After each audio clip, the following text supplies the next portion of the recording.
వార్త ధర్మ సందేహాలు కార్యక్రమానికి తిరిగి స్వాగతం. మరో ఉత్తరం చూద్దామండి. మల్కాజ్గిరి నుంచి శ్రేష్ఠ రాస్తున్నారు. వైకుంఠ ఏకాదశి విశిష్టత ఏమిటి వివరించండి అంటూ రాస్తున్నారు. ధర్మశాస్త్రం చాలా విస్పష్టంగా చెప్పినది. పరమాత్మ ఆషాఢ శుద్ధ ఏకాదశి నాడు యోగ నిద్రలో జారుకుంటాడు. ఆషాఢము, శ్రావణము, భాద్రపదము, ఆశ్వయుజము 4 నెలలు హాయిగా పడుకుంటాడు. కార్తీక మాసంలో పరివర్తనం, అటు పొర్లుతాడు కొంచెం. మార్గశిర మాసంలో మేలుకుంటాడు. ఈ మేలుకున్న సమయంలోనే పరమాత్మని ఉత్థాన ఏకాదశి అంటారు. ప్రబోధన ఏకాదశి కార్తీక శుద్ధ ఏకాదశి, పరివర్తన ఏకాదశి ఆశ్వయ శుద్ధ ఏకాదశి. పక్కకు తిరుగుతాడు. కార్తీకంలో మేలుకుంటాడు, మార్గశిరంలో లేస్తాడు. ఉత్థాన ఏకాదశి. ఒక్కొక్కసారి అది పుష్యమాసంలోకి కూడా రావచ్చు, ఇబ్బంది లేదు, సంక్రమణాన్ని బట్టి. ఎక్కడ లేస్తాడు? వైకుంఠంలో లేచి ఉంటాడు. పరమాత్మ లేవగానే, కనులు తెరవగానే అతని ముందర మనం పడాలి. అతను మనను చూడాలి, మనం స్వామి చూడటం కాదు. ధర్మం అంటే ఏమిటి? మహాత్మభి మాం అవలోక్యతామునయ అంటాడు. మహానుభావులు నన్ను చూసేలా చెయ్యి. రామం దర్శయ ధర్మజ్ఞం చెప్తాడు మహానుభావుడు వాల్మీకి. రాముడితో చూడబడేలా ప్రయత్నించు అంటే రాముడు నిన్ను చూడ, నువ్వు రాముడి కాదు. రాముణ్ణి నువ్వు చూడు. మనకందరూ తెలుసు. ప్రధానమంత్రి మాకు తెలియదా? ఆయనకి మనం తెలుసా? మనం ఆయనకి తెలియాలి. మనకు తెలిస్తే ఏం లాభం అండి? రాముడు మనను చూడాలి, పరమాత్మ మనను చూడాలి, ఆయన దృష్టిలో మనం పడాలి కదా. దానికి మనం అందరం వెళతాం. 3 కోట్ల మంది అక్కడికి వెళతారు. ఎక్కడికి వెళతారు? వైకుంఠం. వైకుంఠానికి వెళుతారు కాబట్టి వైకుంఠ ఏకాదశి. మరి వైకుంఠం అంటే ఏమిటి?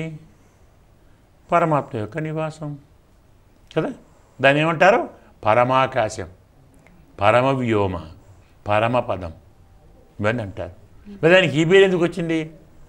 ఎందుకంటారు వైకుంఠమని? అంటే కుంఠము కానిది వైకుంఠం.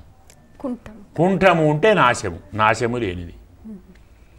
ప్రళయకాలంలో కూడా అది ఎక్కడికి పోదు, అక్కడనే ఉంటుంది. సత్యలోకం పోతుంది, ఇంకో లోకం పోతుంది, ఇంకో లోకం పోతుంది, అన్ని లోకాలు పోతాయి. వైకుంఠం మాత్రం సురక్షితంగా ఉంటుంది. కుంఠము లేనిది, నాశము లేనిది, ప్రమాదము లేనిది, అడ్డు లేనిది, ఆపద లేనిది. అక్కడికి మనం పోయామనుకోండి, మనం కూడా అంతే అవుతాం కదా కదా. కాబట్టి వైకుంఠము, వికుంఠస్య భావ వైకుంఠం. కుంఠము అంటే నాశము, విగత కుంఠ నాశము లేనిది. వైకుంఠానికి ఎప్పుడూ నాశం లేదు. దాన్ని ఏమంటారు? వైకుంఠాన్ని నిత్య విభూతి అంటారు. ప్రపంచం మొత్తాన్ని లీలా విభూతి అంటారు. వైకుంఠాన్ని నిత్య విభూతి, అది ఎప్పుడూ ఉంటుంది, దానికి నాశం అంటూ లేదు.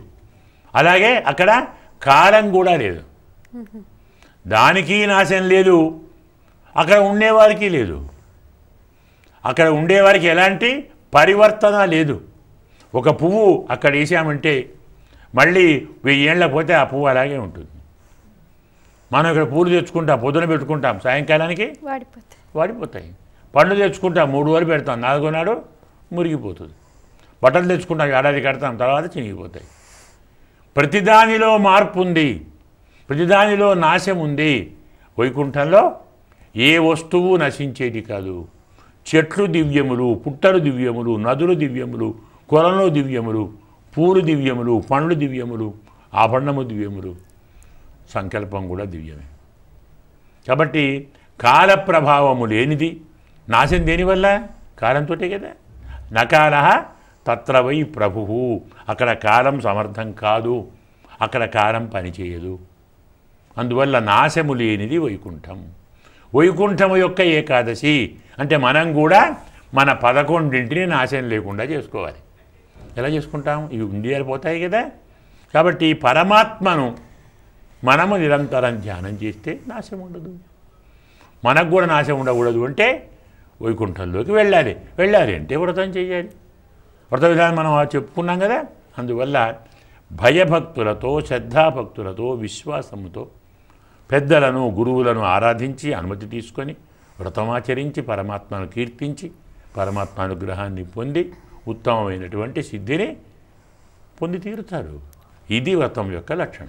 Pain fit herbal and oil సమర్పించు ధర్మ సందేహాలు కార్యక్రమంలో మరో చిన్న విరామం.